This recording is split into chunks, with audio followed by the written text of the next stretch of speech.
Madame, Monsieur, bonjour. Quel plaisir de vous retrouver en cette matinée. Il est 9 heures et nous allons vous accompagner jusqu'à 10h30. Et comme chaque dimanche, Amel est déjà parmi nous. Amel Arribi. Amel, bonjour. Bonjour. Comment ça va? Ça se passe bien? Très bien. Il a fait très beau ces derniers temps. Très chaud, même. Oui, la notion du très beau, un très beau temps pour Amel, ça change. Hein, c'est très très relatif. Comment ça va, Amel? Ça va. Ça se passe bien? Ça peut aller. Ramadan tire à sa fin déjà, c'est la dernière ligne droite. Oui, Ça s'est bien passé? Oui, ça va dans l'ensemble. L'Aïd, ça se prépare? Inch'Allah. Quelques gâteaux? Oui, c'est bon. Déjà, c'est bon? c'est fait. Chata, avec ça, hein. Oui, c'est bon. Alors, qu'est-ce que tu as fait? Quelques idées peut-être pour celles qui n'ont pas Moi, encore c'est des commencé? gâteaux secs, hein, je vous rassure. Oui. Mais de toute façon, ça passe très bien, les Oui. gâteaux secs. Bah oui, C'est léger, ça passe très bien. exactement. Voilà. Ah bah d'accord, c'est parfait. Alors justement, Amel, aujourd'hui, c'est la journée mondiale de la santé et aujourd'hui, nous allons parler du droit de la santé et surtout le droit à l'accès à la santé, à l'accès aux soins qui reste quand même un droit fondamental et un droit qui, c'est un droit qui, bien entendu, qui a été proclamé dans la proclamation des droits de l'homme, donc l'accès aux soins. Et aussi, nous allons parler de l'apport de la société civile qui fait un travail colossal sur le terrain. Et aujourd'hui, nous allons nous intéresser à une fondation, United Algeria Foundation, qui va nous parler un petit peu de son programme et particulièrement le programme pour ce mois béni, mais surtout pour la préparation de l'Aïd. Et aussi, une metteur en scène a été, à qui on a rendu hommage, une metteur en scène qui a fait un beau travail pour la promotion donc, de l'art, du théâtre, de la scène. Un hommage lui a été rendu et nous allons en parler ce matin. Et aussi, comme chaque dimanche, Yazid Ait Mahiddin sera parmi nous dans sa rubrique SO, donc il va nous parler un petit peu de l'actualité de la semaine. Et Samira Hadjamal va nous amener juste à côté, ici à Alger. Elle va nous amener du côté de l'Raya pour nous faire découvrir la zone humide de l'Raya et le lac de l'Raya particulièrement. Comme chaque dimanche aussi, nous allons retrouver Soumaya Zerouali dans sa rubrique Saveurs algériennes. Et cette fois-ci, comme c'est l'actualité donc des gâteaux, les préparatifs de l'Aïd, des gâteaux, et bien Soumaya, elle va nous préparer ou nous présenter en compagnie de son invité un autre type de gâteau. Voilà pour le programme. Nous allons, alors, avant d'avoir la météo et avant d'avoir les nouvelles du ciel du jour, pause musicale et on va se retrouver juste après.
voilà, de retour sur le plateau. On retrouve notre amie Amel Larrivé. Amel, bonjour. Bonjour, oui. Ça va? Ça va très Chaudement, bien. hein? Oui, il va Ça faire continuer, chaud. Amel? Ouais, aujourd'hui, oui. Continuer, ça va continuer. En attendant une petite baisse, les jours à venir. Une carte qui s'annonce plutôt Chaud, chaud, chaud. Hein.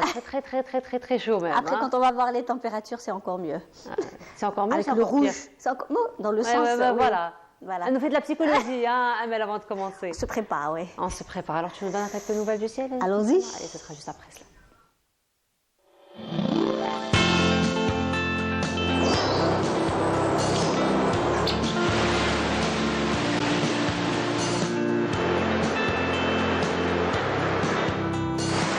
موبيليس قدمت لكم الأحوال الجوية. موبيليس معا نصنع المستقبل. Et donc, une météo qui s'annonce plutôt avec des températures assez élevées pour aujourd'hui. Pour un mois d'avril, oui. On y va? Pour un mois d'avril? Eh oui. De toute façon, le mois d'avril, c'est capricieux. Hein, c'est un mois de fou aussi, c'est ce qu'on dit. Un mois de fou, donc il faut faire très attention d'ailleurs. Ouais. Donc ça monte, ça baisse, ça monte, ça baisse. Voilà, donc il faut faire très attention. Exactement. Vas-y, c'est à toi, Amel. Merci Nour. Bonjour à tous et bon réveil. Et bien pour aujourd'hui, le ciel se montrera dégagé à partiellement voilé sur une grande partie des régions nord avec un temps relativement chaud à l'ouest et au centre avec la moitié sud qui connaîtra des vents forts vers la Sahara, le Nord Sahara, les Oasis, le Sahara central. Également le Tassili qui vont engendrer des soulèvements de sable vers ces régions et aussi à noter quelques particules de sable en suspension sur le haut plateau de l'ouest, le centre et qui peuvent remonter légèrement près des côtes durant l'après-midi. Les températures, eh bien on y va avec des températures assez élevées, 33 degrés à Alger, 38 Relizane, 32 Tizi Ouzou, également Batna, 30 degrés Constantine, Sétif, 28 à Naba, Oran Tlemcen, 29 à El Beyoud, 27 à Djelfa, au sud 33 degrés à Biskra, 34 Béchar, 36 Gardaya, également Janet, 42 degrés le maximum à Insalah, 40 à Adra, Bodj Mourtar, en passant par les 41 degrés à Ingzem. La mer aujourd'hui, eh bien, elle se montrera agitée sur les côtes ouest, peu agitée sur les côtes centre et est. Des vents qui vont arriver jusqu'à 30 km/h sur les côtes centre et est. Les vents seront de secteur est à sud-est et 30 à 50 km/h sur les côtes ouest. Et les vents seront de secteur sud à sud-ouest, sud-est, pardon. Et on termine avec l'Amérique du Nord où le temps restera aujourd'hui plutôt pluvieux à Vancouver, partiellement voilé en Californie, Mexico, Dallas, Washington, Miami, également New York, mais un temps dégagé à Montréal. Le mercure affichera 11 degrés à Montréal, également Vancouver, 16 à Washington, 28 Dallas, également en Californie et 30 degrés le maximum cette fois-ci à Mexico. Voilà, je vous retrouve tout à l'heure, juste après le journal télévisé de midi. Et d'ici là, passez une très bonne matinée.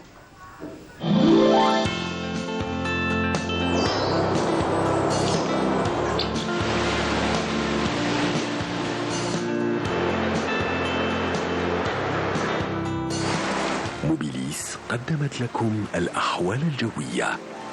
موبيليس معا نصنع المستقبل. Et on relève des températures plutôt caniculaires. Hein, exactement, c'est le terme, caniculaire, pour un mois d'avril. Hein. Oui, exact. Ce sont des températures du mois de juillet, hein, finalement. Carrément. À 33 degrés à Alger, plus de 40 38 à Relizane. 38 à Relizane. Et 42 du coup. Très attention, exactement. D'autant plus que c'est la reprise des écoles, la reprise de la vie sociale aujourd'hui, après les 15 jours de vacances. Alors il faut faire très attention. Finalement, et pensez beaucoup à s'hydrater après Ftour. Hein. Après surtout. Oui. Pour ceux qui font le ramadan, oui. Voilà. Surtout, et ne pas oublier les enfants, les personnes âgées, surtout par rapport à ces températures caniculaires. En tout cas, merci beaucoup. C'est moi. Amel, on se retrouve tout à l'heure après le journal télévisé du midi, après celui de 19h. Pour plus de détails, demain, à partir de 8h pour Bonjour d'Algérie. Rendez-vous pris. Eh bien, c'est parfait. D'autres gâteaux à faire pour aujourd'hui? Ah non, c'est bon. C'est bon? Moi, j'ai fini. Ce que tu as fait? Bah, j'ai fait, comment on appelle ça? Halout Lambout. Ah, oh, Ribia. Donc, on revient au gâteau traditionnel. Ah, moi, c'est ça.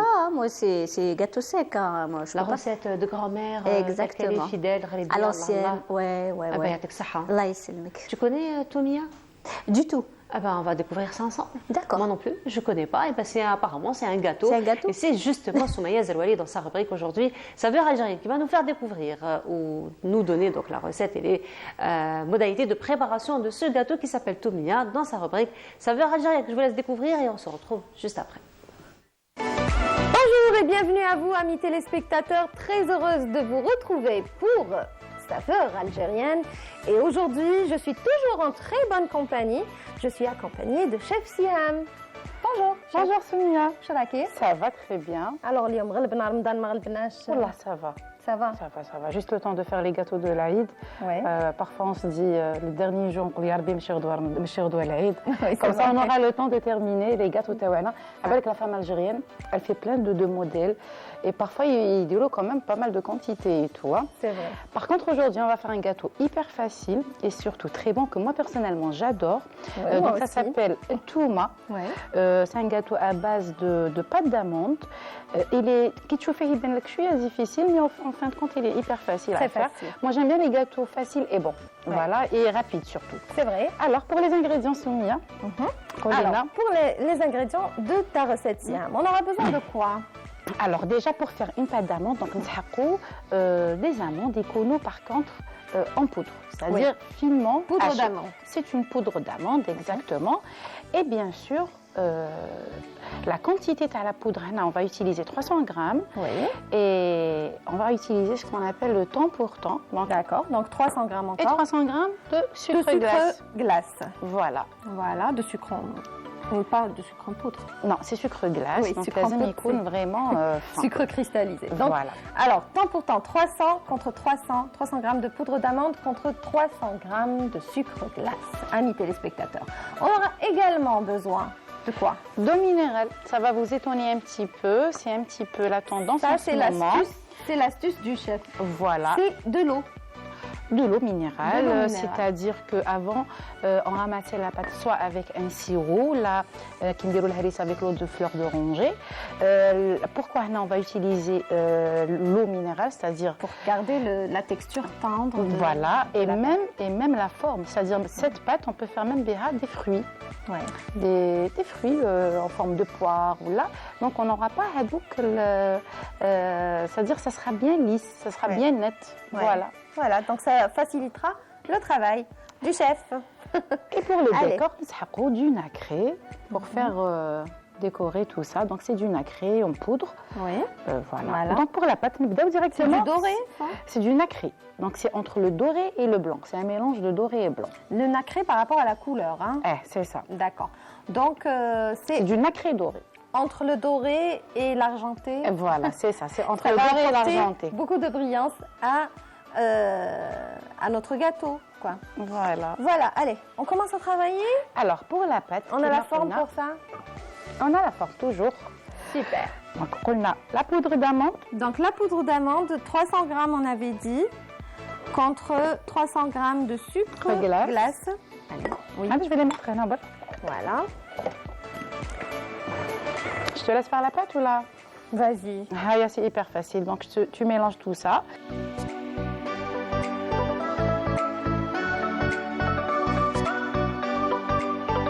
Et entre-temps, Anna, j'ai préparé la farce. Donc la farce taha, Oui. c'est une base de génoise. Donc j'ai fait cuire une génoise.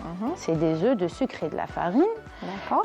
Donc une fois que ma génoise est cuite, On rajoute je un la peu. passe, au mixeur, c'est-à-dire j'aurai une génoise en poudre D'accord. et je vais la ramasser avec une crème au beurre. Et pour donner plus de parfum, pour avoir du croquant à l'intérieur, parce que la pâte d'amande, tu sais, c'est un petit peu, c'est-à-dire hajatriya. Oui. Donc pour avoir du croquant, on a mis des noix, mais pas finement hachées, c'est-à-dire grossièrement. Voilà. D'accord, ok. Là, je vais Donc, rajouter. on rajoute un peu d'eau encore. Par contre, les boules hadouma تاع التومه نديروهم 50 grammes. 50 grammes. Donc, à nous نوزنوهم 50 grammes. mesurer. Là, on a ramassé la pâte, hein, comme vous pouvez le voir.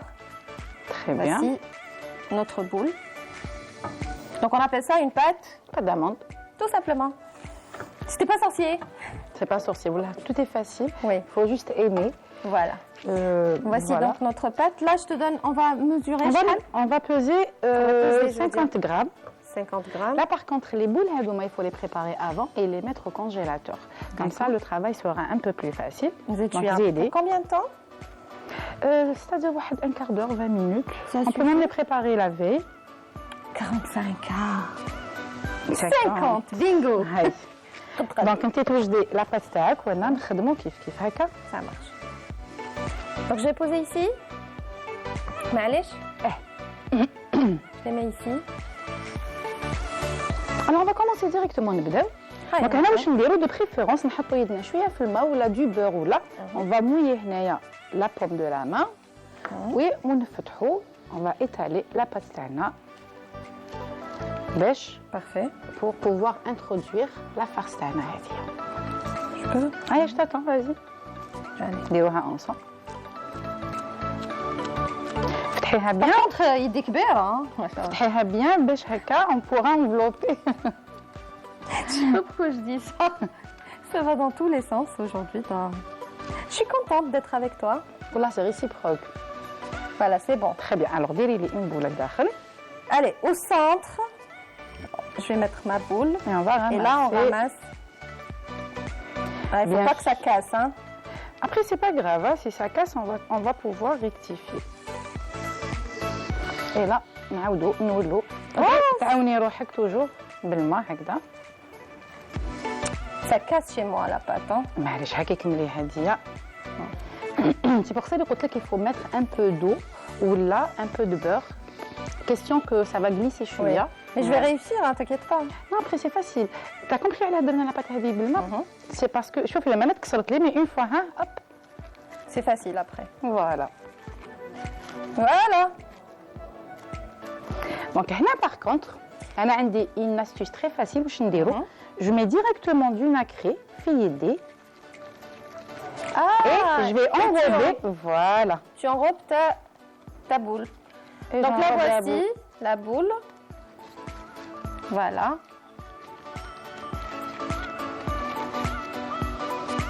Donc là, je vais mettre là, ici. ديري في la pomme et هنا on va enrober la boule تاعنا pour lui apporter La un couleur. peu de brillance هكا légèrement La brillant. brillance plutôt. Voilà. Moi j'aime pas en mettre trop, c'est juste ce qu'il faut. Par contre, je crois que je vais enlever le gant. هنا حاجة de préférence. Ça m'aide pas beaucoup. Eh. Finalement, vous faites sans le gant, chez vous, à l'aise. ومن بعد هنا نسحقوا كوبات ولا un couteau ولا ce que vous avez. Et tu vas façonner. Voilà, et on va donner une forme. Une C'est pour ça forme. que ça s'appelle touma, c'est-à-dire c'est comme Ouais. sur le pas une gousse d'ail. Comment on appelle ça? C'est ça, une gousse d'ail, voilà. Pas la gousse. Pas la gousse, c'est-à-dire comment on appelle ça?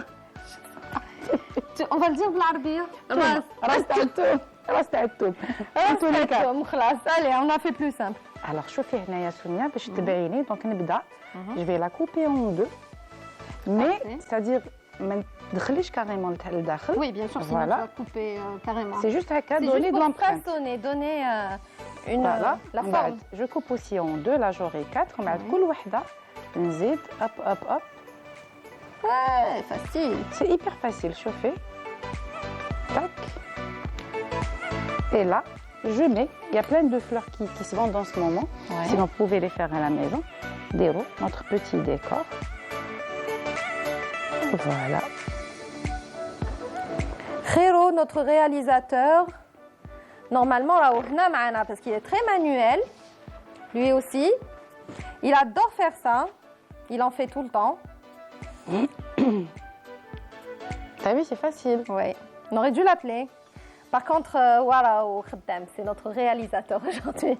Donc, à la réalisation, je profite pour saluer toute l'équipe technique, l'ensemble de l'équipe technique qui sont là. Alors, Ramadan, c'est pas évident. C'est pas évident. Waqfin, avec toutes les odeurs qu'on a ici et les saveurs, bon, franchement, c'est pas très facile. Et voilà, donc ils sont là pour vous, justement, pour vous servir. Et nous, pour vous servir, là, on vous montre, on vous dévoile tous les secrets de notre recette.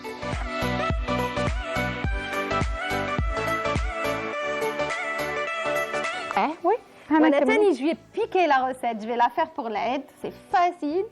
Je sais que elle est facile. Ah, elle est très facile. Donc, on se retrouve tout de suite après ceci, amis téléspectateurs, pour vous présenter.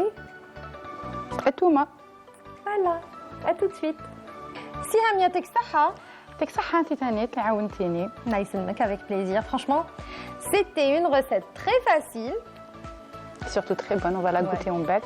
On va la goûter بعد نفطروا عليها. تحبين نشوفوا الانتيريور كيفاش خرج؟ نقسموا حبه. Allons-y. هاي Allez, bismillah. دونك نحيو لا ديكو. Ok, on enlève ça. Et on coupe donc notre gâteau, vas-y.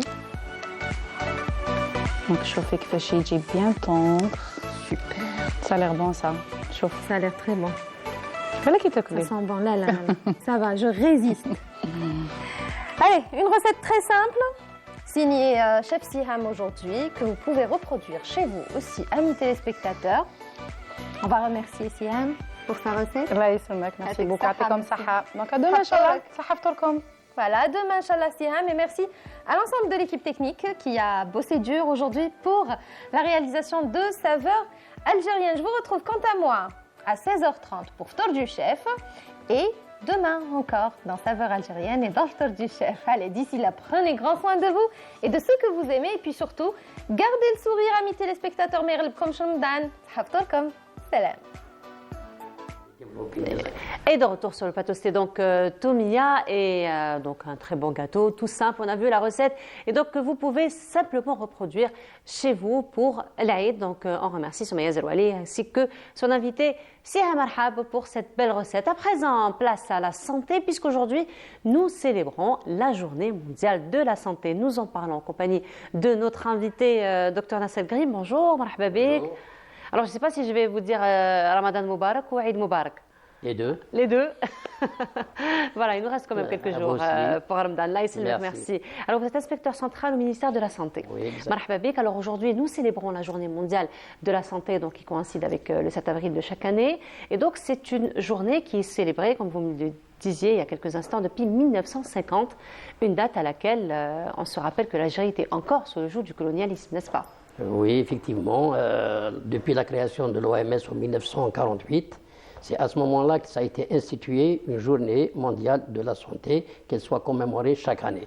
Et cette année, on ne fait pas exception. Le slogan retenu d'ailleurs, c'est le droit à la santé, notre santé, notre droit. À ce titre, il est intéressant, il est même important de le rappeler. C'est grâce à vous, on vous remercie au passage pour l'invitation et pour la promotion que vous faites. Effectivement, il faudrait faire la promotion que la santé est un capital humain. Dès lors qu'il s'agit d'un capital humain, il va falloir le préserver. Et à ce titre, les conventions internationales, les constitutions des pays, dont la nôtre, bien entendu, il y a 140 pays au monde qui ont consacré dans leur constitution le droit à la santé. Et l'Algérie en fait partie, et un des pays justement pionniers dans la promotion de la politique de l'OMS. D'ailleurs, docteur Yves Kossi, si on revient à la proclamation des droits de l'homme, l'un des droits fondamentaux, c'est le droit à la vie, le droit à la santé. Absolument. N'est-ce pas? Absolument. Le droit d'avoir de l'air pur, le droit d'exister, le droit de vivre en bonne santé, je pense que c'est un droit élémentaire qui est consacré, comme je le disais tout à l'heure, dans les conventions internationales, mais aussi dans les constitutions des pays, dans la constitution de notre pays, et qui s'est traduit, qui s'est décliné aussi dans les droits, dans les lois, telles que la loi de la santé en 1985, modifiée en 1998, et la récente loi de la santé, la 1811, qui l'a rappelé fortement justement le droit à la santé qui fait appel surtout à l'accessibilité pour permettre à tout un chacun non seulement de préserver sa santé, mais aussi de pouvoir accéder aux services de santé de qualité. Et l'OMS, l'Organisation mondiale de la santé, fait un triptyque essentiel maintenant, c'est surtout réorienter les systèmes nationaux de santé vers les soins primaires de base, de qualité. Parce qu'il est préférable de traiter le malade, la maladie, de l'éviter d'abord, tout ce qui est évitable. Et malgré les mesures pour éviter les maladies, ça peut être, il y a des maladies non évitables, à ce moment-là, il va falloir les traiter dès le début au plus proche des populations.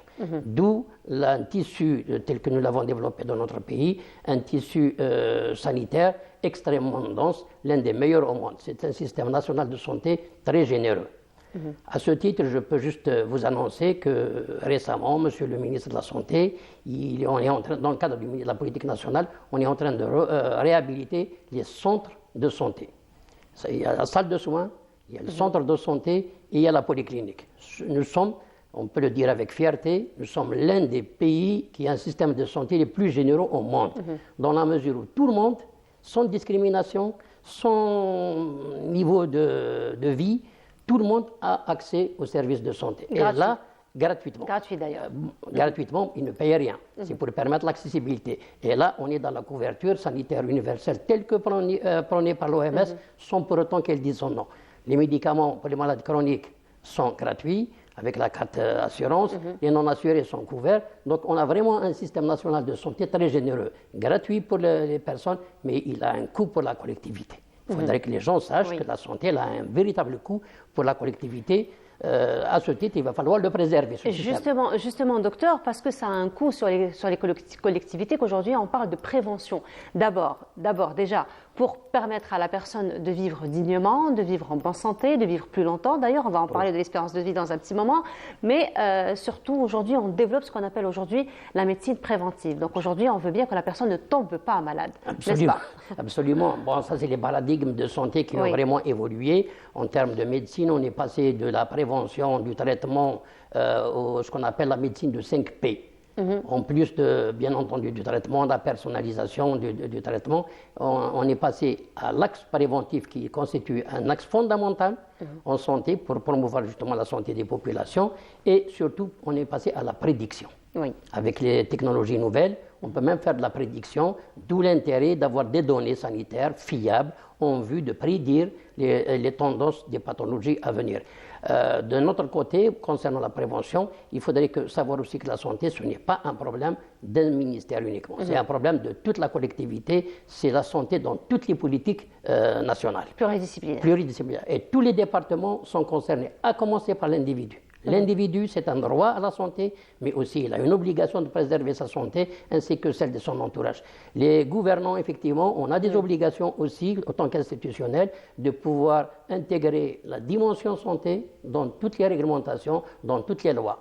Le transport, environnemental, hébergement, conditions de travail, éducation, tous ces aspects constituent les éléments essentiels de l'indice de développement humain qui fait de nous un des pays les mieux classés, pour ne pas dire le mieux classé en Afrique, en termes d'indice de développement humain. Et ceci, c'est grâce aux efforts des politiques publiques menées jusque-là, notamment en santé et éducation et hébergement. Alors justement, docteur, est-ce que vous pouvez nous expliquer un peu plus qu'est-ce que c'est que l'indice de développement humain?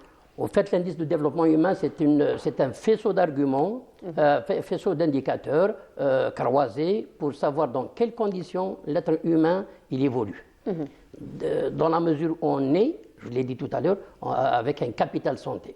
Préservons ce capital santé. Il n'y a pas de raison qu'on naisse en bonne santé et on finit très tôt malade. Oui. Donc, il faut développer tous les indicateurs, tous les paramètres autour de vie de la personne. C'est ce qui fait qu'il faut croiser les conditions de vie, les conditions de travail, les conditions d'éducation, les conditions d'alimentation, les conditions de l'air. Et l'ensemble de ces indicateurs croisés ont construit l'indice du développement humain. Donc finalement, on revient à la définition de la santé par l'OMS, qui est le bien-être physique, mental et social. Absolument. D'ailleurs, ça a été bien ancré dans l'un des objectifs du développement durable à l'horizon 2030, que l'Algérie, justement, a ratifié. Les ODD, voilà, les objectifs du développement durable. Et l'objectif du développement durable, le troisième, concernant la santé et le bien-être. Il y a 13 cibles que nous, dans le cadre du ministère de la Santé en Algérie, nous sommes on a été encore plus loin, on a initié un travail qui est extraordinaire, qui est vraiment apprécié par l'OMS Afrique et l'OMS Genève, dans la mesure où on a initié la mise en place des objectifs du développement durable au niveau local. À ce titre, je peux vous annoncer, dans une semaine, il y aura un événement qui va s'organiser à Mostaganem. Après avoir organisé à Annaba, Oran, Tizi Ouzou, Alger, Bouira, et bientôt à Mostaganem, c'est pour vous dire, on ramène le développement durable au plus près des populations. Alors justement, aujourd'hui, parlons encore une fois du système de santé et surtout la prise en charge du citoyen, le droit donc à l'accès à la santé, à l'accès aux soins, à l'accès à l'information aussi, docteur, mais aussi aujourd'hui on voit quand même l'espérance de vie. Parlons un petit peu d'espérance de vie, on voit quand même que l'espérance de vie a augmenté depuis quelques années, n'est-ce pas? Fort heureusement. On se réjouit, les gens ont tendance à oublier. Effectivement, on a beaucoup plus tendance à parler de la maladie que des bienfaits des politiques nationales de santé menées jusque-là. C'est que l'espérance de vie, il faudrait la rappeler, on est passé en 1960 de 50 ans, l'Algérien, en 1960, de 62, on avait une espérance de vie d'une cinquantaine d'années, d'un demi-siècle. Or, aujourd'hui, on est passé à presque 80 ans. 79 ans pour la femme, 77 ans pour l'homme, ce qui est une très bonne chose en soi. Mais ceci, c'est le fruit d'un effort national qui a été fourni tant en vaccination qu'en traitement, qu'en éducation. C'est vrai que sur le plan vaccinal, l'Algérie a une très très belle expérience. Très bien, c'est ça. Et c'est ce que je disais tout à l'heure par rapport aux apports avec l'OMS. Permettez-moi de citer justement, puisqu'on est à la veille de Yom el-Ilm, on a beaucoup de professeurs algériens qui ont contribué à enrichir les programmes nationaux de l'OMS, notamment la tuberculose. Je peux citer le professeur Chollet et le professeur Larbaoui, qui ont vraiment contribué. L'éradication de la tuberculose au niveau monde, c'est grâce au système national de santé algérien. Et là, je pense qu'il faudrait consolider cet effort, ce qui m'amène à dire qu'aujourd'hui, nous avons une obligation morale de consolider notre système national de santé. Quand je dis nous avons obligation, c'est-à-dire les institutionnels et les individus. Bien entendu, on garde toujours une espérance d'améliorer la performance de notre système de santé. Actuellement, au ministère de la Santé, la principale feuille de route qui est en train d'être mise en œuvre, et on passera à la deuxième version, c'est mettre l'accent sur l'accessibilité aux soins. On a développé un plan d'action malade, et qui constitue cet axe. Le principal axe de ce programme, c'est justement l'accessibilité du patient aux soins de qualité et de sécurité. Bien entendu, donc on parle aussi de santé de proximité. C'est exactement cela. La santé de proximité avec la valorisation des centres nationaux de santé, la réhabilitation des polycliniques, les points de garde H24 qu'on ne trouve pas dans n'importe quel pays. Rares les pays qui ont un tissu d'accessibilité aux soins en H24 partout et tout le temps. Seulement, la santé, on ne peut pas avoir... La santé, ce n'est pas les hôpitaux uniquement. La santé, ce n'est pas les scanners, ce n'est pas les équipements. La santé, c'est le bien-être. Comme vous l'avez si bien dit, c'est éviter de tomber malade. Et pour cela, la lutte contre les fléaux, contre les addictions, contre les mauvais comportements, contre les mauvaises alimentations, c'est une lutte de toute la collectivité et non du secteur de la santé uniquement. Seulement, nous avons la charge, effectivement, grâce à vous, de faire cette promotion, de faire connaître. C'est l'objet de cette journée. De cette journée. Vraiment, je vous remercie là-dessus. Alors, on va terminer très rapidement, docteur, sur le programme. Oui. Très bien. Pour le programme, on peut annoncer que durant ce mois d'avril, nous avons une semaine de la prévention qui est prévue. Ça a été institué par Monsieur le ministre en vue de faire la promotion justement de la prévention. C'est toute une semaine de prévention du 21 jusqu'au 25 avril. Nous avons la journée du 20 avril aussi qui sera journée nationale de la PMI, de la protection de la maternelle et infantile. C'est c'est l'une des cibles des ODD. Et on a la journée mondiale de lutte contre le paludisme à la fin du mois. C'est pour vous dire qu'il y a un programme assez riche pour sensibiliser le citoyen algérien à s'occuper de sa santé, à prendre en charge sa santé. Si vous permettez, puisqu'on parlait du droit à la santé, ce qu'on vient de dire tout à l'heure par rapport au slogan de l'OMS, c'est qu'aujourd'hui, c'est dommage de le constater, mais nous le dénigrons fortement. Et vraiment, on se lève contre tout ce qui vient de se passer, tel ce qui vient de se passer à Gaza. Aujourd'hui, on tire même sur les humanitaires, on tire, non seulement on tue les bébés, on ne laisse même pas les gens qui donnent de leur vie pour sauver la vie des autres, et on ne les laisse même pas. Donc ça, je pense, c'est immoral, ça n'a pas de qualificatif. Effectivement. En Journée mondiale de la santé, on parle du droit à la santé. Là, c'est le droit de vivre, tout simplement, qui est empêché. C'est le premier droit, d'ailleurs. Voilà, c'est le premier droit, comme on vient de le dire tout à l'heure. Effectivement. En tout cas, merci beaucoup, docteur, d'avoir été parmi nous ce matin. Et puis, belle continuation, Inch'Allah, pour ce programme. Vous parliez justement de prévention et surtout de préserver son capital santé. L'une des stratégies, on va dire, l'une des actions pour prévenir ou pour donc préserver ce capital santé, bien et bien le sport. N'est-ce pas? Et bien justement, le sport, la nutrition, nous en parlons et nous nous intéressons dans ce reportage en compagnie de Lamia Boudbouda. On se retrouve juste après.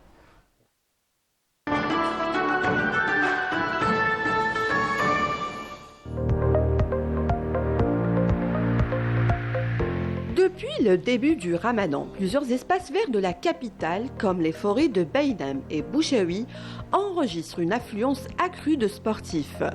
Nous avons rencontré le coach Rachid, attendant l'arrivée de ses adhérents, et ce pendant les 2 heures précédant la rupture du jeûne. On est là tous les jours, c'est un bon groupe, c'est un grand groupe et on fait du sport quotidiennement, pratiquement. Et avec le coach Rachid, on s'entraîne, c'est comme une famille, il y a la forêt, c'est familial, l'air pur, c'est Bouchaoui, c'est les poumons d'Alger. Et voilà, on est accro au sport, mec, accro, ouais. On est en jeun. Et on s'entraîne bien, manage très. Groupe Adam, on est à longueur de l'année. On s'entraîne à longueur de l'année. On est comme une famille. Moi, le sport, c'est indispensable. Je le dis, hein, moi, je suis grand-père. Je suis papy 4 fois. Le sport, c'est important pour la vie, comme la prière. On a commencé pour la santé, bien sûr. Ça veut dire que les médecins, maintenant, ils prescrivent le sport. C'est bon, voilà. Donc moi, ça fait pas longtemps que j'ai rejoint le groupe, ça fait 1 année et demie, mais depuis que je suis avec, le sport en plein air, c'est extraordinaire. Une fois qu'on fait en plein air, on ne peut plus aller dans les salles. Lorsqu'on pratique une activité physique pendant le jeûne, notre corps libère des hormones appelées endorphines qui ont un effet analgésique et favorisent la relaxation. Des hormones qui aident à maintenir un sentiment général de bien-être. Là, c'est la santé. Je peux plus m'en passer, c'est clair. Avant-hier, j'ai reçu du monde à la maison et je suis pas venue. Wallah, c'est comme une drogue. On est bien, on est zen, on est bien. نقسم وقتي بين الخدمة والسبور نجي ندير هنا مع العشية سبور نولي للدار بيان كاع وي خير من الفطار أنا ليا بور مو أنا تبان لي خير من الفطار. Quand on jeûne, il est recommandé la pratique d'un sport doux, notamment la marche, le yoga, le pilate et le stretching. Au contraire, c'est conseillé de faire le sport le ramadan. Mais juste, il faut faire très attention pour les gens qui ne sont pas habitués à faire du sport régulièrement. Il faut qu'ils fassent un sport modéré. Bon. Ils viennent faire par exemple la marche ou la marche rapide. C'est intéressant, à partir de 30 minutes ou fort. Jeûne et sport, une alliance vertueuse au service du bien-être physique. Pensez-y.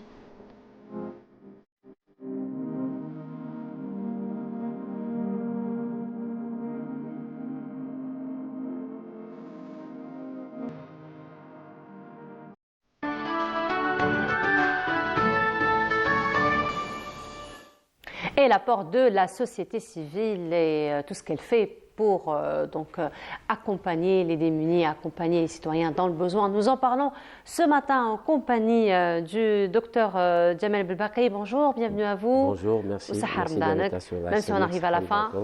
Merci, c'est bon. Alors, vous êtes membre fondateur et membre aussi de la fondation Algeria United. Marhaba bik.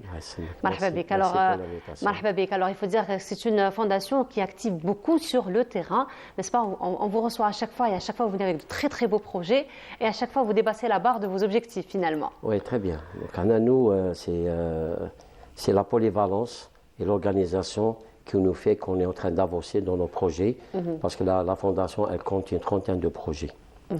Et le mois de Ramadan, on a des projets qui sont dédiés spécialement au mois de Ramadan. Pour la solidarité particulièrement? Oui, voilà. Donc c'est un mois qui est un mois qui nécessite une solidarité, il est exceptionnel. C'est un mois de Rahma, donc on essaye qu'il y aura l'élan de solidarité connu par les Algériens. Voilà. Alors justement, plusieurs projets que vous avez lancés durant ce mois de Ramadan, n'est-ce pas, avant de parler de l'Aïd. Donc il y a eu quand même des projets qui ont été lancés ce mois de Ramadan. Alors parlez-nous un petit peu de votre programme. Oui, pour le premier projet, c'est la distribution des box iftar box au niveau des portes d'Est d'Alger. dans le last time, dans les dernières minutes. Donc on essaie dans le dernière demi-heure, essayer de distribuer ces iftar box pour les gens qui sont en retard, pour qu'ils puissent rompre le jeûne, c'est-à-dire en cours de route, et n'essaie pas c'est-à-dire l'idée de faire de la vitesse et essayer d'arriver à temps. Donc finalement, c'est une action de solidarité, mais c'est aussi une action préventive. Préventive, voilà. N'est-ce pas? Voilà, très bien. Donc vous êtes vraiment dans la prévention en plus de la solidarité à ce moment-là. Et dans la construction de la personne. C'était notre slogan. Bina al-fard wal-mujtama. Donc on construit la personne aussi. Effectivement. Alors, vous comptez combien de bénévoles finalement à ce moment-là? Pour les personnes qui ont participé à ce premier projet. Qui ont participé, une trentaine de bénévoles, mais c'est des journées. C'est des roulements. C'est des roulements, c'est des rotations, donc c'est tout un travail d'équipe. Il y a l'équipe qui prépare, l'équipe qui prend en charge la distribution. De toute façon, quand il s'agit de solidarité, les Algériens sont très généreux. Hein. Non, Ramadan, on ne peine pas à trouver des bénévoles finalement. Ramadan, il est exceptionnel. Oui. Ramadan, il est exceptionnel. Alors, un autre projet aussi que vous avez lancé durant ce mois de Ramadan, n'est-ce pas? Oui, nous avons l'Académie des personnes à handicap, l'Académie d'Awil Himam, qui prend en charge toutes ces personnes en termes de formation. C'est tout un projet. Mais chaque année, c'est la 4e édition, et chaque année, on organise pour eux, on partage avec eux des moments de joie. Oui. C'est le iftar. Le iftar pour eux, donc c'est une fête, une soirée, fête, iftar pour eux. Voilà, donc suivi de prise en charge de cadeaux, de distribution de cadeaux, etc. Mais les cadeaux cette année étaient très exceptionnels. En plus des cadeaux, n'est-ce pas? Cette année, il y a eu distribution avec un tirage au sort de 4 Umrah pour ces personnes qu'on va les accompagner, Inch'Allah, pour accomplir leur... j'imagine. Là, nous sommes justement... Pardon. Pardon. Là, nous sommes en train de voir d'ailleurs quelques images de cette soirée. Ouais, très bien. Grandiose, hein, quand même. Hein? Oui. Ça s'est passé où? C'est au Safex. C'est un pavillon au Safex qu'on a aménagé. Qu'on a aménagé Alors j'imagine l'émotion lorsque vous avez annoncé l'Amra. Oui, c'était fortuite. Et les gens attendaient le tirage au sort, mais c'était vraiment émouvant quand on voit ces personnes, le sourire et l'éclat de farha dialhom, c'était un peu exceptionnel. C'est exceptionnel. On a partagé des moments vraiment émouvants. Oui. Voilà, de très très belles images, donc on est en train de les découvrir donc, lors de cette soirée que vous avez consacrée aux personnes donc à mobilité réduite, n'est-ce pas? Oui, c'est un handicap. Mais c'est l'handicap d'une manière générale. Oui. Voilà. Il y a des petits-enfants, hein? Oui. Qui participent, hein? Oui. Le iftar hada, ça concerne les personnes et leurs familles. Et les familles, voilà. On leur assure le transport, la prise en charge, le va-et-vient, donc tout est organisé de A à Z, une prise en charge totale. Magnifique. Très très belles images. Effectivement, donc lors de cette soirée, donc vous avez organisé autour d'un bon iftar donc pour les personnes dans une situation de handicap avec leur famille, effectivement. Donc ça, c'était pour le mois de Ramadan. Alors, Ramadan tire à sa fin et bien entendu l'Aïd. L'Aïd aussi, c'est une autre occasion très exceptionnelle, tout comme Ramadan d'ailleurs, n'est-ce pas, qui nécessite une autre action de solidarité. C'est une action qui a un goût un peu spécial, parce que l'Aïd, donc il y a c'est la récompense, de joie, il faut que les gens qui sont démunis, ils ont un droit d'être heureux. Donc on doit partager la joie avec eux. Voilà. Alors, vous me disiez que l'Amli Fête l'année dernière, donc vous aviez un objectif et vous avez dépassé votre objectif, n'est-ce pas? Oui. Ça concerne ce qu'on appelle le projet Lipsa. Oui. Voilà, c'est noté. On le voit sur votre t-shirt d'ailleurs. Le projet Lipsa Hadaya, c'était la première, c'était une idée. Oui. L'année passée, donc on a créé, parce que le projet Lipsa, il y a 3 volets. Il y a le premier volet, c'est-à-dire au niveau d'Alger, donc on a créé ce qu'on appelle un grand espace pour que les gens démunis inscrits viennent directement avec des invitations. Oui. Avec des invitations, pas des bons d'achat. Voilà. Ils sont invités, c'est-à-dire on va préserver leur dignité. Ils viennent avec leur enfant, ils viennent directement, ils choisissent. C'est comme s'ils sont dans une grande surface. Ah, c'est magnifique. Non, ça. Vous allez voir la vidéo. Oui. Donc ils choisissent les vêtements directement. Voilà. C'est ce que nous sommes en train de voir? Oui. Donc ils choisissent les vêtements, ils ont les cabines d'essayage, Donc on les accompagne, donc ils sortent, même que les enfants c'est-à-dire ne se rendent pas compte Voilà. qu'ils ont, et pour eux, ils ont acheté, les parents Oui. l'ont amené pour acheter, voilà. Mais c'est exceptionnel comme elle a événement. un impact, même quand il va chez, par exemple, dans son quartier, l'enfant, il est fier, donc il va dire, voilà, on est parti, on a acheté, donc donner des sacs, arriver à leur domicile, distribution, ça c'est une atteinte à la dignité de la personne. On laisse la personne choisir leurs vêtements, etc. Et le projet LIPSA, c'est tout ce qui est chaussures, c'est la tenue complète.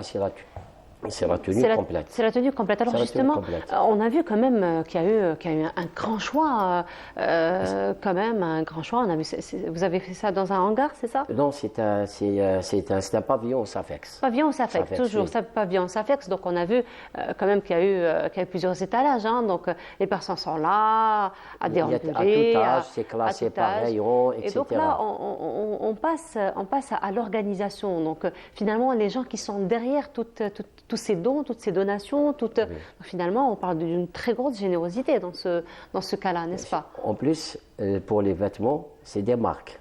C'est des marques connues, on ne peut pas les citer, mais c'est des marques connues. Donc c'est vraiment une prise en charge de qualité. Donc on a mis en valeur la personne. Donc quand il met ses vêtements, donc c'est vraiment de la marque. Hein. Oui. On ne peut pas donner des vêtements qui ne sont pas de mauvaise qualité.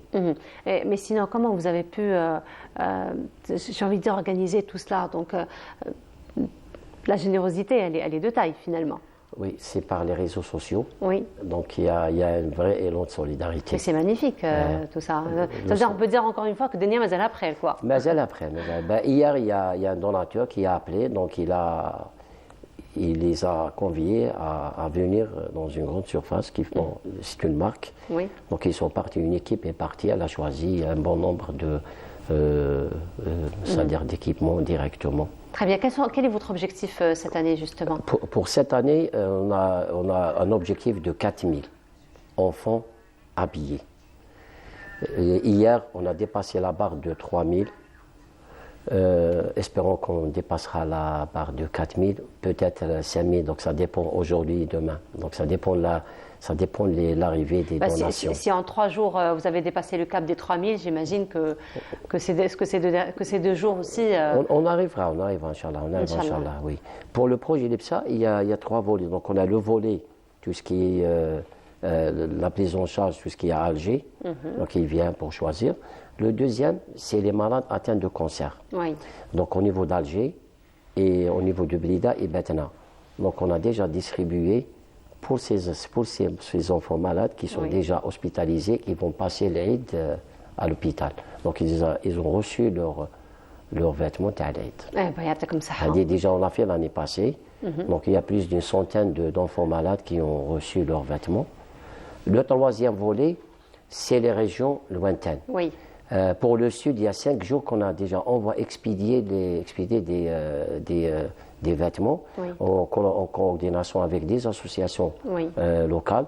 Donc ils nous envoient leur liste et nous on expédie ces vêtements, ces colis par le biais d'un partenaire c'est gratuit, un partenaire qui fait le transport. Et il est fait gratuitement pour nous. Donc finalement, votre action, elle n'est pas que sur Alger. Hein, non, c'est nous. Algérie United, Jazair Al-Muttahida, c'est l'Algérie unie. C'est toute l'Algérie. Oui. L'année passée, il y avait 10 wilayas concernées, presque une vingtaine de régions. Parce que des fois, il y a une wilaya, 2 régions. Voilà. Il y a 2 listes de cas. Mais cette année, on a 16 wilayas et plus de 25 régions déjà concernées par ces prises en charge. Voilà, donc l'appel est lancé. Encore une fois, il reste peut-être 2 ou 3 jours pour l'Aïd. Oui, bien donc s'il y a des âmes généreuses aussi qui nous regardent, donc ils peuvent toujours prendre contact avec vous. Il y a le téléphone, il y a de voilà. tout. En tout cas, bravo pour ce que vous faites. Inch'Allah. Voilà. Merci. Inch'Allah, Amin, pour tout le monde. Inch'Allah. Merci beaucoup, docteur, en tout cas, d'avoir été parmi nous ce matin. Très, très belle continuation. Voilà. Et on dit que donc vous êtes toujours ouvert aux dons, puisqu'il reste encore quelques jours pour l'Aïd. Merci. Encore une fois, bravo à vous et à tous les bénévoles. Oui, allez-y, je vous en prie. Pour tout le monde. Je vais remercier les donateurs et remercier nos bénévoles qui sont H24 c'est vraiment un travail de fourmi qui est en train de se faire. C'est une nid d'abeilles.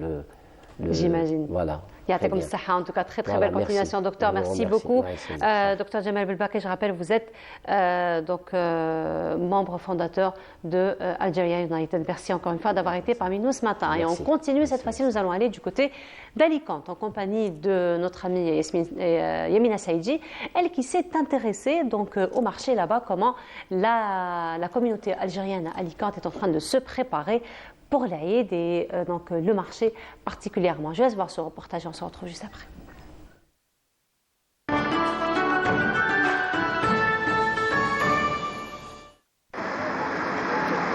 Les rues sont animées, les étals regorgent de produits frais et colorés et l'odeur des épices emplit l'air. Le marché hebdomadaire d'Alicante bourdonne d'activités à chaque mois de Ramadan. Nous sommes allés à la rencontre de certains clients d'origine algérienne qui ont partagé avec nous l'enthousiasme quant à la splendeur des ambiances durant ce mois sacré passé loin de leur mère patrie. كاين كل خير كما قالت كلمه كل شيء كاين بصح ما كاش كيما بلادنا احسن بلاد في العالم. أليكانتي يعني جوامع مفتوحين، تراويح عادي، نفطروا عادي كما في البلاد. خاص لامبيونس تاع البلاد ماشي ما كانش تعيا ما تقعدي بلادك باسكو يمونك لامبيونس تاع الفاميليا، يمونك هذيك الطابله تتلمي مع لي بارون تاعك مع فاميلتك بزاف صوالح. كاين لامبيونس، كاين الحمد لله، سواء في الجامع سواء في المشتريات تاعنا هنا ولا في السوق الاسبوعي ولا في الاسواق الاخرى. الحمد لله يا ربي، الحمد لله يا رب العالمين. Pour mieux vivre cette ambiance ramadanesque à l'algérienne, notre équipe a été conviée à plonger dans l'univers de l'Hajj Rachid, propriétaire d'une boucherie très spéciale qu'il gère depuis plusieurs années. نخدموا اللحم، فيه دجاج، فيه لحم، فيه خروف، فيه بزاف صوالح معاه، وعندنا لي برودوي الجيريان، سورتو لي برودوي الجيريان مع حنا الجاليه تاعنا الجزائريه نخدموا بزاف مع تاعنا، وهذا محل تاع الناس سورتو لي الجيريان مرحبا بهم هنايا. Bien plus qu'une simple activité commerciale, c'est un véritable point de chute et de rassemblement pour les Algériens de la ville. كل خيرات تاع الجزائر كاينين هنايا، تلقاو الكسكس نجو ندو عليه الزبيب، الكسكس على جال المسفوف تاع السحور، فلون نجو على جال هادو الحاجات. Avis à tous les nostalgiques du pays, les goûts, les parfums, les senteurs et toute la splendeur des traditions culinaires algériennes sont présentes dans ce petit local. On reçoit tout, on a tout, masha'Allah, gars les produits. Que ce soit fromage, tout ce qui est chamiyas, labiyas, borqadi, flan. On est à Oran, en Algérie, masha'Allah. Une belle illustration du quotidien des Algériens résidant dans cette ville espagnole. L'ambiance empreinte de solidarité, de convivialité et de spiritualité atténue un tant soit peu le mal du pays.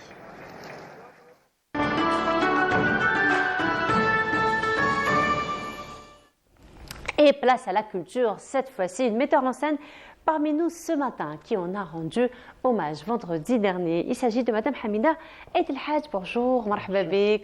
يسلمك. وصحة رمضانك, bientôt صحة عيدك. Bientôt, très bientôt, Tigana. صحة رمضانك, ça va, marhaba bik. الله يسلمك. Vous allez bien? Oui. Ça s'est bien passé, Ramadan? Dans l'ensemble. il se fut rapide. Très, très, très rapide. Ouais, je crois qu'il y a une accélération effectivement du temps. C'est tout le monde qui en parle. Hein. Ouais, finalement, c'est peut-être Ramadan le plus rapide que nous avons vécu. C'est ce qu'ils disent, oui. Voilà. Et apparemment, c'est... Hop, on l'a pas senti. Tant mieux. Effectivement, on l'a pas senti. Rabbi tqabbal minna, Inch'Allah, c'est ce qu'on espère. Alors, Madame Eid El Hadj, un hommage vous a été rendu ce vendredi suite au magnifique parcours que vous avez, n'est-ce pas? Absolument. Alors, on va commencer par l'hommage et après on va revenir à tout ce beau parcours. Alors, l'hommage m'a été rendu par une petite association qui grandit de plus en plus, qui a quand même 20 ans de vie. Et c'est une dont association. le président est Ben Salem. Un grand artiste. Oui, un artiste, et puis élégant, aimable, enfin, qui représente quand même tout ce qui est, tout ce que l'on aime dans la culture, c'est-à-dire les gens très distingués, très, très beaux, très, voilà. Voilà une très belle photo, hein, d'ailleurs, de l'hommage de cette soirée, en compagnie donc, de notre ami Sidi Ali Ben Salem. Et Mustafa Ayad. Ah, Mustafa Ayad, ah d'accord, là je vois pas bien. Il y avait aussi, il y avait aussi Jamal Bounab. Enfin, il y avait beaucoup de... Donc la famille artistique qui était là. Oui, beaucoup de gens sont venus. Après, en compagnie donc, de l'association du 3e millénaire que préside justement Sidi Ali Ben Salem, c'est ce qui est magnifique avec cette association, c'est qu'il rend hommage aux artistes de leur vivant déjà, et puis il pense pratiquement à toute la famille artistique. Oui, je pense que s'il est arrivé à moi, c'est qu'il a dû déjà honorer beaucoup d'artistes. Je ne sais pas le nombre, mais s'il fait déjà 2 hommages par année, en 20 ans, il y a au moins 40 artistes qui ont été... Déjà, moi, ceux auxquels j'ai assisté, déjà, Chafia Boudra, Allah yarhamha wa yassa alayha, Sabounji, Allah yarhamha wa yassa alayha. Donc, déjà, beaucoup d'hommages, effectivement. Donc, beaucoup d'artistes auxquels il a rendu hommage cette fois-ci. Il vous a rendu hommage à vous. Et s'il vous a rendu hommage, c'est parce que votre parcours donc, a été un parcours quand même assez riche et surtout un parcours qui défend la culture algérienne et l'art algérien, n'est-ce pas? Bien sûr. Enfin, je suppose que tout Algérien qui est artiste doit faire la même chose en général. Hein. Oui. Et ils défendent tous quelque chose de local. Qui devient par la suite universel ou qui touche universellement les gens. Et donc, c'est pratiquement naturel. Et ce qui fait plaisir dans cet hommage, c'est que tu as énormément d'artistes qui viennent parce qu'ils veulent te rendre aussi hommage et parce qu'ils savent qu'une très belle soirée les attend. C'est ça. C'est-à-dire que ce qu'il y a de merveilleux chez Sidi Ali Ben Salem et son staff, parce qu'il ne travaille pas tout seul. Il y a beaucoup de jeunes qui sont autour de lui. C'est une association de jeunes citadins, de jeunes qui veulent rendre hommage à leurs artistes. C'est ça.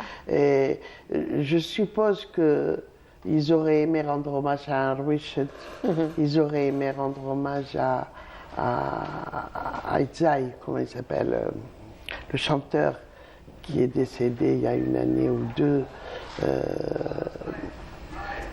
Itzai, Wesmo. Oui, maman, je connais son nom de famille. Oui. Et donc, c'est des gens qui donnent de l'importance à leurs artistes. Et personnellement, j'étais un jour avec Flag dans un avion. Et alors là, si vous aviez vu le nombre de parfums et de cadeaux qui lui avait été donné dans l'avion, les gens achetaient dans l'avion et lui envoyaient. On s'est retrouvés, il était à côté de moi, on s'est retrouvés avec...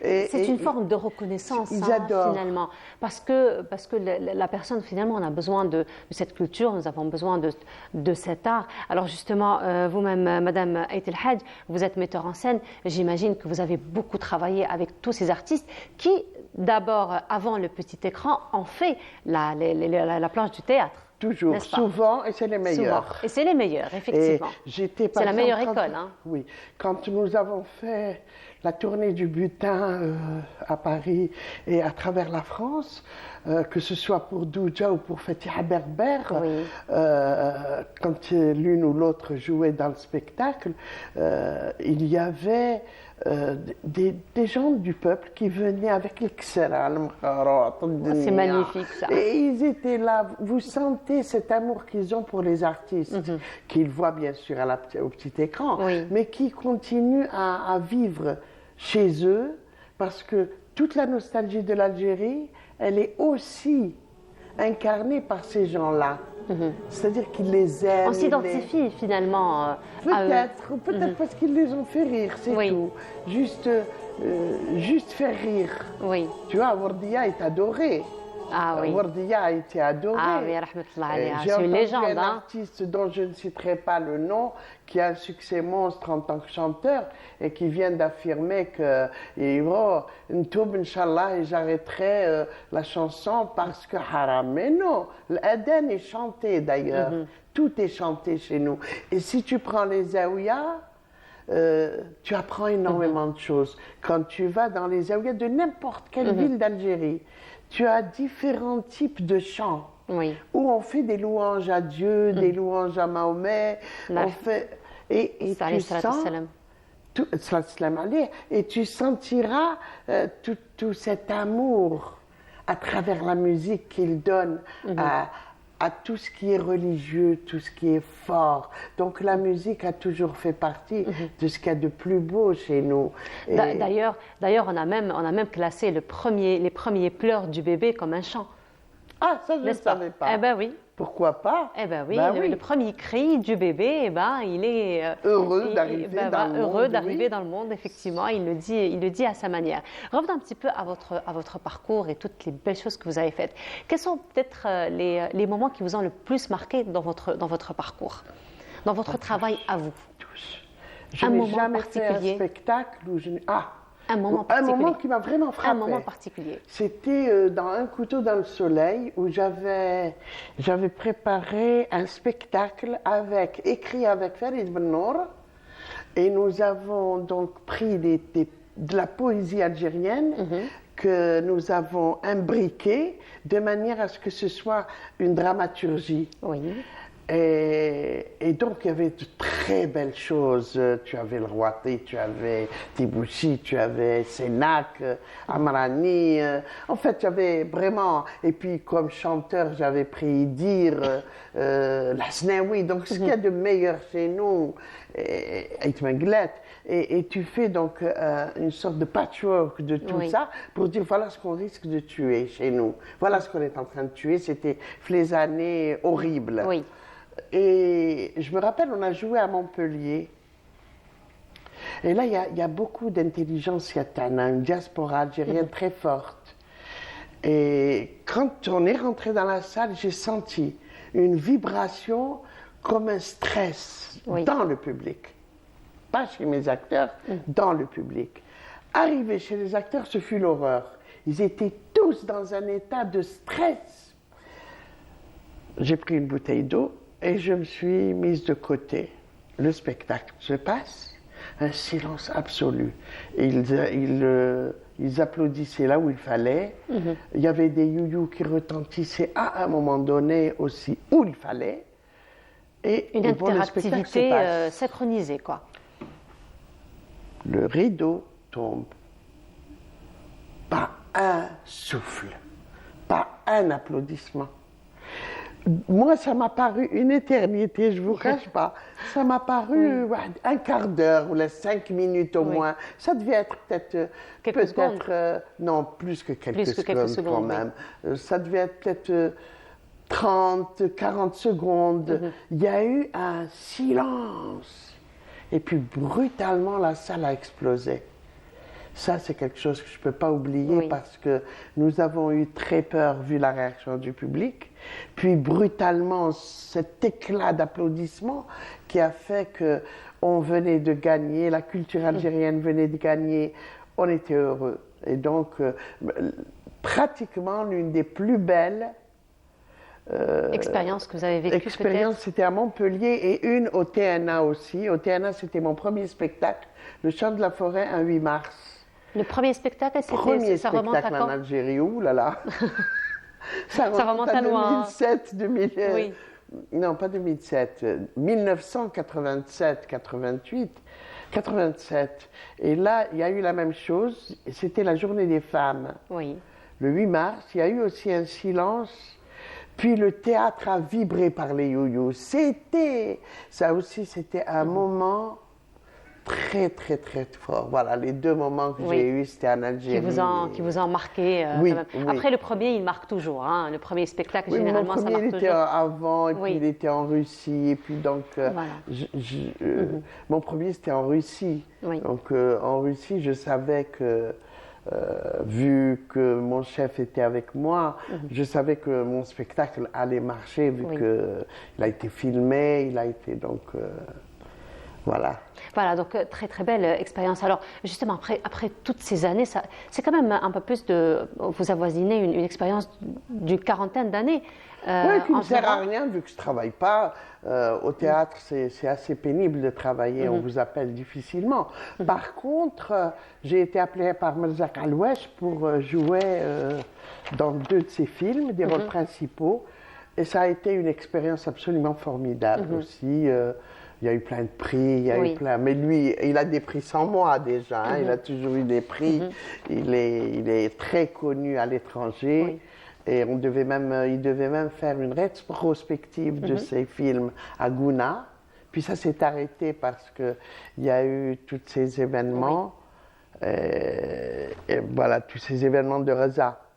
Et puis, bon... Une grosse pensée aujourd'hui particulière à nos sœurs et à nos frères, les Razaouis qui vivent quand même les affres aujourd'hui. En tout cas, ça a été un plaisir de partager ce moment avec vous et de replonger finalement dans ces moments nostalgiques que vous avez, Mais j'aurais aimé quand même remercier ces jeunes, cette association. Ils ont été absolument formidables. C'est-à-dire que vous savez ce qu'ils ont fait? Ils ont fait un hommage. Je viens d'avoir un hommage à Béjaïa. La directrice Nidal Jazairi a fait vraiment un très très bon boulot et elle m'a offert un très beau spectacle de Nesrine Belhadj. J'ai eu beaucoup de bonheur et elle m'a karmetni d'une manière formidable aussi. Donc tu as ça. Il y a eu du succès, il y avait un théâtre comble.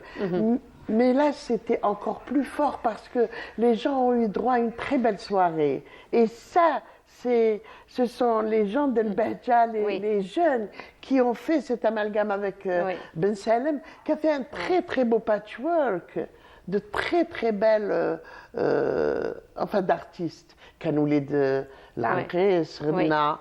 كان عبد الرحمن القبي كانوا بزاف دي جون جابوهم عند نسيم جابوهم bon il n'a donné que le prénom Nassim donc et qui ont chanté d'une manière formidable. Effectivement, donc en tout cas vous l'avez mérité cet hommage après tout ce que vous faites pour l'art et pour la culture. Ça a été un plaisir en tout cas de vous avoir reçu Madame Hamida. Merci beaucoup d'avoir été parmi nous ce matin. On va profiter pour vous dire Eid Moubarak. Merci à toi. Et puis on vous dit à très bientôt Inch'Allah. Et puis alors je vais dire à toute ma famille qui ne sont pas là, qui sont ailleurs, à tous mes amis, Djirani surtout, Djirani Rebel qui sont très importants.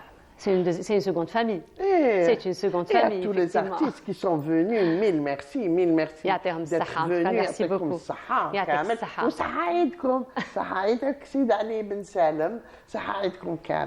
Merci beaucoup, Rabbi Yahfadek. Merci beaucoup à vous. Et on continue cette fois-ci.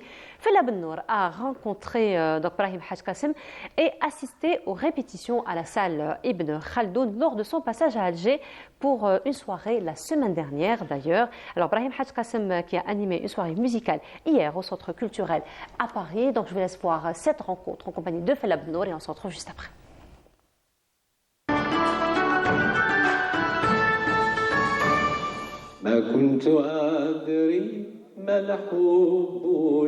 Après Oran et Tlemcen, Alger est la dernière station musicale avant de retrouver sa famille de l'autre côté de la rive.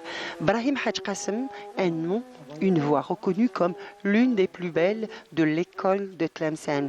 Et pourtant, ce qui était une simple activité pour le père est devenu une véritable passion pour le fils. Le papa, il a remarqué que je chantais bien, que j'apprenais vite, la guitare. Après, on est passé au banjo, on est passé au violon et tout. Après, il m'a inscrit dans une association. J'ai travaillé pratiquement avec tous les maîtres connus à Tlemcen, Nouri Koufi, Soufer Ben Ghamrit, Fouzi Khalfat et tout. Après, j'ai connu le grand maître Salah Boukli qui m'a enseigné aussi les bases de la musique andalouse et surtout l'école de Tlemcen. J'ai constitué mon premier groupe en 90 et j'avais la chance d'avoir mes deux frères, Mohamed et Omar, qui étaient des bons musiciens, qui étaient avec moi, qui ont constitué avec moi l'orchestre. Et le papa, il m'a dit, écoute, c'est très simple, termine tes études et après on verra. En 1993, le jeune artiste décroche donc un ingénieur en génie mécanique. Il enregistre un premier album la même année. En 2005, il s'installe en France. Brahim Hadj Qassem enseigne les mathématiques sans perdre de vue la musique et le chant andalou. Son public est essentiellement algérien, mais beaucoup d'étrangers sont fans de ce patrimoine.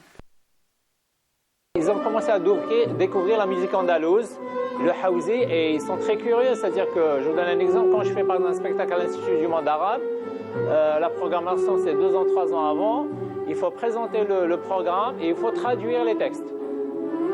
Parce que celui qui vient pour assister le spectacle, il ne veut pas juste entendre une musique et entendre quelques mots en arabe. Il veut comprendre les sujets et donc il va avoir une traduction. Donc là, ça commence à bouger. Même par exemple, quand on travaille au Centre algérien ou avec les associations comme au fil des cultures et tout, c'est toujours, le public n'est plus uniquement algérien. C'est un public qui est varié. Alors quand je suis parti en France les premières années, en 2005-2006, j'ai créé une école, je l'ai appelée à l'époque l'association Nouba. Donc je travaillais avec une école un centre d'animation au 13e arrondissement à Paris. Alors ce qui m'a étonné un petit peu, c'est que les gens quand ils viennent, donc c'était tout âge, hein, de 7 jusqu'à 77 ans, moi je pensais qu'ils venaient juste pour apprendre la musique andalouse, alors que non, ils venaient pour apprendre aussi la langue arabe, à travers la musique andalouse. Donc ils aiment beaucoup cette langue, surtout tout ce qui est poétique. Plus qu'une passion, pour Brahim Hadj Qassem, la musique algérienne est une identité portée haut par les artistes algériens à l'étranger. Une diaspora qui souhaite s'intégrer davantage dans le paysage culturel du pays. Je vous donne un exemple qui est très simple. Brahim Hadj Qassem ou un autre artiste connu qui vit à l'étranger pour rencontrer son public, pour organiser des spectacles. Donc lui, tout seul, il ne peut pas le faire. Donc il faut qu'il y ait un organisme qui peut organiser tout ça à Tlemcen, à Oran, à Alger, à Constantine. Et alhamdoulilah, on a des institutions dans le domaine culturel qui sont capables de le faire.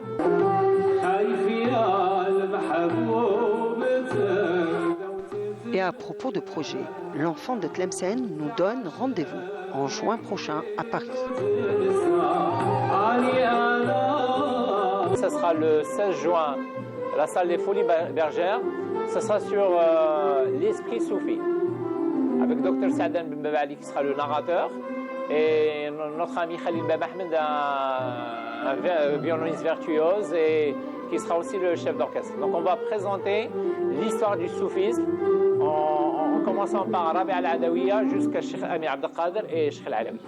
Quand on parle de soufisme, généralement on parle de la Syrie, on parle de l'Irak, de l'Égypte et tout. Non, on a comme Sidi Boumdine qui a vécu 30 ans à Béjaïa, donc il est algérien. Il y a aussi le côté soufi de Amir Abdelkader. Donc il y a des choses à dire, c'est-à-dire que l'Algérie a des noms qui sont très importants dans le domaine du soufi ou dans les autres domaines, et c'est à nous de les faire connaître au grand public.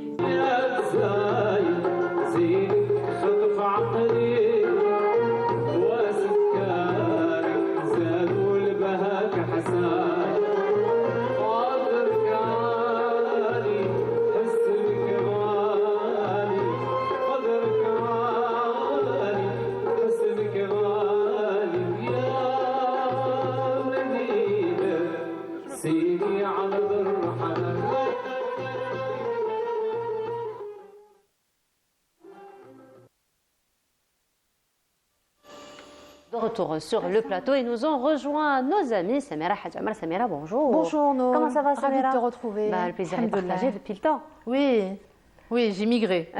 Comme les oiseaux migrateurs du lac de Raya. Du samedi au dimanche. Du samedi au dimanche. Voilà, du samedi, on se retrouve oui, quand même. On se retrouve. C'est un plaisir. Quand même. Alors aujourd'hui, tu vas nous emmener pas très loin. Voilà, en parlant d'oiseaux. Juste à côté, un petit peu à l'est d'Alger. Oui.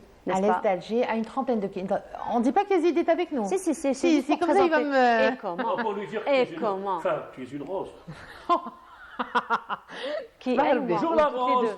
Ou toutes les deux. Alors je vais parler des roses, parce que parce que les roses aujourd'hui sont très particulières et elles ont un sens. Aujourd'hui, je vais en parler dans un petit moment. Elles ont une valeur C'est une très belle surprise d'ailleurs que nous avons eue ce matin. Mais je vais en parler dans un petit moment. Yazid, bonjour. Bonjour. Comment ça va, Yazid? Oui. فريمون راني بيان الحمد لله الحمد لله ربي يدومها ان شاء الله ربي يدومها ان شاء الله العيد قريب effectivement quand même on a passé un bon moment c'est passé très très vite d'ailleurs la notion du temps elle est à revoir وبالعيد il n'y a pas de problème, on va négocier. Hein. On va négocier avec Dassim. Hein, pour te changer le prénom. N'est-ce pas? Oui. Voilà, et bien justement, la notion du temps, on va en parler avec toi ce matin. Hein. Oui, on va parler du temps. N'est-ce pas? Voilà, mais avant cela, mais avant cela, en attendant notre temps, on va aller à une trentaine de kilomètres, tu as dit? Oui, à peu près une trentaine de kilomètres à l'est d'Alger. C'est le Raya, hein, c'est Reghaïa, donc, mais précisément le lac de Reghaïa, qui est un site, on va dire, très très spécial. Il est unique dans la biogéographie de la région de l'Algérois. Il est unique parce que c'est la seule zone humide qui a, on va dire, survécu à la colonisation française. Dans les années 30, les Français, quand ils se sont installés en Algérie, enfin, quand ils sont débarqués en Algérie, ils ont, à Alger précisément, ils ont asséché, comme ils l'ont fait dans le quartier du Hama, comme ils l'ont fait autour de la Casbah d'Alger. Ils ont asséché, en général, en y plantant des arbres comme les eucalyptus ou d'autres arbres comme il y a au Hama. Pourquoi? Parce que c'est aussi des zones marécageuses. Le lac de Raya est important. On va voir les images. On va peut-être nous sommes en train de voir. Voilà. Où j'explique un peu sur les images ce que c'est. Il est unique, donc unique zone humide de l'Algérois. Il est classé dans la liste de Ramsar. Il est sur le critère de 1% on va dire, de la population volatile qu'il reçoit. On est sur des voies de migration et c'est unique. Le lac de Raya, il est à 600 mètres de la mer. Il est en face de la mer.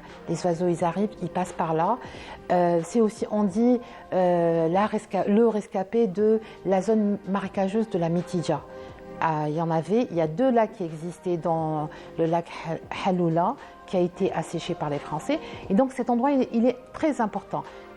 Il est d'importance internationale, mondiale, puisque les oiseaux ont besoin de s'arrêter quelque part où il y a de l'eau. Et cette eau, elle n'est pas loin de la mer, donc ils ne souffrent pas trop. Ce qui fait que ce lac a plus de 250 espèces d'oiseaux et autant, je crois, en termes d'espèces végétales. Oui, il y en a.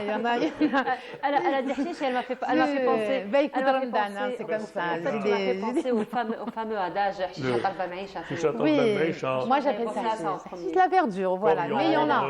Et entre autres, il y a une barrière de dunes. Et cette barrière de dunes, elle est, on va dire, elle a été construite parce qu'à l'origine, ils ont détruit celle qui protégeait le lac de Raya. Alors sur cette dune, barrière naturelle, il y a des plantes. Et ces plantes aussi aident à protéger le lac. Seulement ce lac, et le problème a été posé à plusieurs reprises, subit énormément de pollution. Il est important de le conserver. Il est d'importance lui-même pour la faune, la flore, pour les oiseaux, pour le climat, pour l'endroit. Il est sublime l'endroit, on peut y aller. C'est un parc, c'est un lac, mais on peut s'y installer, on peut passer la journée. C'est à 2 pas d'Alger. Même Fermdan, on peut aller se reposer là-bas. Sauf que l'eau a été contaminée. Le lac a été pollué. Il est pollué d'abord parce qu'il y a la zone industrielle. La zone industrielle. On n'est pas très loin de la zone industrielle. Voilà, donc il est classé, donc normalement on doit le protéger. Et il devrait être classé par... enfin, il y a eu des démarches dans ce sens qui ont été entamées pour pouvoir le classer aussi sur le plan national, c'est-à-dire obliger les usines qui sont comme ils ont fait avec Oued El Harrach. Par exemple, et, la décharge de Oued Smar, elle est pratiquement dépolluée. Oui. Pratiquement, oui. La décharge de Oued Smar est un très joli parc maintenant. Effectivement. Alors que c'était une décharge publique. Pour le lac de Raya, il y a aussi une nappe phréatique qui a été contaminée. Elle n'est pas seulement contaminée par la zone industrielle, elle est aussi contaminée par les habitations, par les gens par tous les rejets en fait qui sont faits autour et dans le lac. Mais voilà, c'était juste un clin d'œil. Allez le voir. Plus on met de la lumière sur un site et plus il a de chances de survivre à une sonnette d'alarme la main de l'homme. Voilà, c'est un très joli endroit. Magnifique zone humide, comme tu disais, Sylvia, la seule d'ailleurs de l'Algérois. Yazid, je passe à toi. Oui, alors, bonjour. ça va. Oui, très bien, en forme. Et aujourd'hui, tu vas nous faire découvrir l'équipe nationale de hockey. Du hockey sur glace. De hockey sur glace. Oui, on va patiner en fait. On va patiner. C'est Algérienne. Oui, l'équipe algérienne en fait. Je découvre. Elle existe parce qu'ils ont fait le tournoi championnat arabe du hockey sur glace au Koweït. Et prochainement, donc, au New Jersey, aux États-Unis, du 23 au 28 avril, il y aura donc le tournoi Nation. Donc, c'est un tournoi qui se déroulera donc, dans la ville de New Jersey. Donc, nous sommes d'ailleurs en train de découvrir de très belles images de l'équipe. Avec l'hymne national. Mais ils s'entraînent où? Oui, ils s'entraînent au Canada. En fait, c'est pratiquement les membres de la communauté algérienne au Canada qui forment l'essentiel de cette équipe du hockey sur glace. Très bien, voilà. Super. Donc, ok, voilà. Bah, on est ok. Bah, on est ok. Moi, j'aimerais bien patiner aussi. Et puis, en parlant de glace, en parlant de toute cette équipe, nous remercions M. Lamine Foura qui nous regarde, qui est au Canada, qui nous... En fait, il a sur sa page toutes les images. Enfin, c'est la promotion finalement de l'équipe. Absolument. Il y a même son frère qui est dans l'équipe du hockey sur glace. Il y a beaucoup d'Algériens. Et vraiment, c'est une équipe très balèze et elle a eu beaucoup de résultats. Ben, chapeau pour très belle continuation, surtout, on espère un palmarès en faveur de l'équipe algérienne au moins. Oui. Inch'Allah. Voilà, Inch'Allah. Donc, du 23 au 28 avril, donc, au New Jersey, pour un tournoi international du hockey sur glace. Et pour parler du hockey, donc à la glace, mais malheureusement actuellement à la fonte des glaces. La fonte des glaces entraîne en fait un problème. Le problème, c'est qu'il y aura pratiquement un ralentissement de oui, un ralentissement. D'accord, parce que là, nous sommes vraiment en train de sentir l'accélération du temps. Non, un ralentissement. Le ralentissement de la rotation de la Terre sur Terre, c'est de l'ordre de milliardième de seconde, en fait. Mais sur le temps, ça va, parce que le temps, avant, était calculé à partir d'horloges de sable, elle a été calculée par le cadran solaire, et l'horloge sur le soleil, en fait, sur l'eau. Donc, toutes ces... Et aujourd'hui, ils sont calculés à partir de horloges atomiques. Et ces horloges atomiques, il y a plus de 480 sur 80 laboratoires à travers le monde. Et ces grands calculateurs, en fait, atomiques qui essayent de prendre la précision de la précision, la énième de précision pour avoir l'heure que nous avons aujourd'hui. Donc, c'est bien ou c'est pas bien finalement? Oui, c'est le réchauffement climatique qui fait tout ça. Mais c'est bien ou c'est pas bien que le temps ralentisse? Pour nous, pour prendre notre temps, prendre son temps. Merci les réchauffements climatiques, mais voyons. Mais on gagne quoi à la fin de l'année? Une seconde. Mais enfin, il y a des compensations parce qu'en 2029, on va ajouter une seconde vraie. Voilà. En 2029. Donc voilà, c'est une étude de la revue. Ce sera plus 24 heures, ce sera 24 heures plus une seconde. Voilà. C'est ça, donc finalement, ça va faire un petit décalage. En 2029, en fait, mais ça, 2029, parce que c'est des milliardièmes de secondes. Oui. Et dire que c'est Duncan Nephew, qui est un grand géophysicien américain, qui a publié cette étude dans la revue Nature. Donc, en fait, c'est l'information, puisque la fonte des glaces due au réchauffement climatique, et ça c'est pas d'aujourd'hui, ça fait plus de 40 années, en fait. Oui, non-respect de la planète. Voilà. Donc, tranquille, tranquillement. Donc, déjà, nous avons du mal avec le temps en ce moment. Oui, n'est-ce pas? avec le temps. Voilà. Avec le temps, tout va. Et à Paris, il y aura au musée des arts modernes, il y aura donc, par rapport aux peintres et aux artistes de pays arabes, il y a donc les arts modernes et la décolonisation. Ça va se passer donc à Paris. Nous allons voir ce petit extrait et on reviendra juste après. C'est parfait. C'est quoi le Quai Branly? Non. Musée national des arts.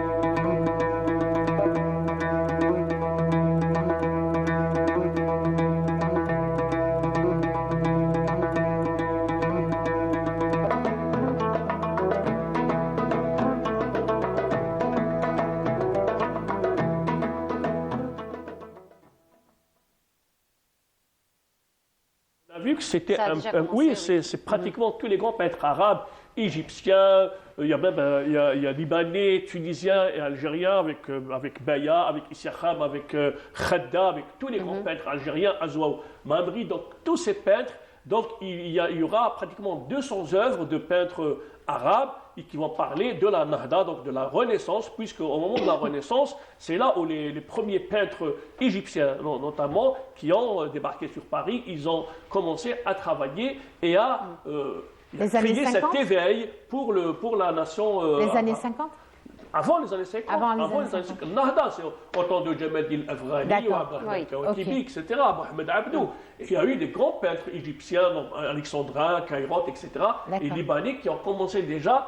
Et puis parmi les grands peintres algériens aussi, il y a Baya qui a rencontré Picasso, qui a inventé André Masson. Et ça fait cette histoire de Baya qui a fait que Picasso a pris conscience de la cause algérienne et de faire les femmes d'Alger dans leurs appartements et puis se croquer de la magnifique Jamila Boupacha. Voilà, effectivement. Voilà, donc, alors, justement, Yazid, donc là, on a vu un très très bel événement qui a commencé d'ailleurs à se dérouler le 7 avril jusqu'au 25. Jusqu'au 27. À partir d'aujourd'hui. Voilà, à partir d'aujourd'hui. Jusqu'au 28 avril. Voilà, jusqu'au 28 avril. Et ça parle donc de décolonisation et colonisation. Tu en parles aujourd'hui parce que nous sommes au 21e siècle et malheureusement, on parle toujours de colonisation et une population particulière complètement opprimée aujourd'hui. Oui, absolument. Absolument. En fait, les Palestiniens, notamment ceux qui habitent dans les éleveurs palestiniens, en fait, le Bédou, comme on dit, ils ont été dépossédés de leurs terres et de leur pâturage. Donc il y a plus de 284 familles palestiniennes qui ont été dépossédées de ces terres. Et c'est un coup de micmac entre les colons et l'armée israélienne. 400 villages détruits. Oui, 480 familles. Donc, il y a non, mais il y a aussi 400 villages. Oui, il y a 24 regroupements familiales. Et ça, c'est Ultra. C'est la source. C'est le magazine électronique Ultrason qui rappelle un petit peu. Il y a même des témoignages d'éleveurs palestiniens qui rappellent comment ils font, comment ces intimidations, comment ils commencent à leur arracher leurs tentes. Et on le voit, on le voit Yazid, à travers certaines vidéos quand même très très dures à regarder à travers les réseaux sociaux. En fait, ils ont été livrés, donc ils ont vécu comme ça dans la neige, comme ça, sans abri, sans rien, parce qu'ils ont saccagé leurs tentes. Et puis, leurs troupeaux, etc. Il y a eu même des déperditions de troupeaux, etc. Continuons à dénoncer surtout ce qui se passe en ce moment en Palestine. Un autre événement aussi. Un autre événement, c'est Moubadara, puisque l'ONDA, ministère de la Culture, l'ONDA, l'OMPI, l'Organisation mondiale de la propriété intellectuelle et l'École supérieure des affaires, donc ils ont organisé ce qu'on appelle aujourd'hui El Moubadara. C'est un incubateur. Cet incubateur donc s'adresse à tous les créateurs de contenu digital pour qu'ils puissent bénéficier d'une formation dans l'ESA et notamment pour leur permettre d'investir pleinement la sphère des industries créatives. Donc ça s'adresse à tous les créateurs de contenu, à tous les porteurs de projets, dans le domaine de l'événementiel, dans le domaine de création de contenu, de l'art et de la culture. Voilà, donc l'art et la culture en général. De manière générale. Et donc ils vont bénéficier de cette formation qui durera 6 mois. On veut parler des roses. Merci beaucoup Yazid merci beaucoup pour toutes ces informations. Merci beaucoup Samira. Je reviens rapidement à la rose qui a été offerte aujourd'hui par Majid, à notre grande sœur, à notre amie, à la rédactrice en chef Amel Almi, puisqu'aujourd'hui c'est son anniversaire. Joyeux anniversaire Amel. Toute l'équipe de Bonjour d'Algérie, de la Régie 7, on te dit Amel, joyeux anniversaire. Surtout. Et voilà, nous arrivons à la fin de notre émission. Merci beaucoup de nous avoir suivis. Très très belle journée à tous. Je vous retrouve avec grand plaisir dès demain à partir de 8h. Au revoir.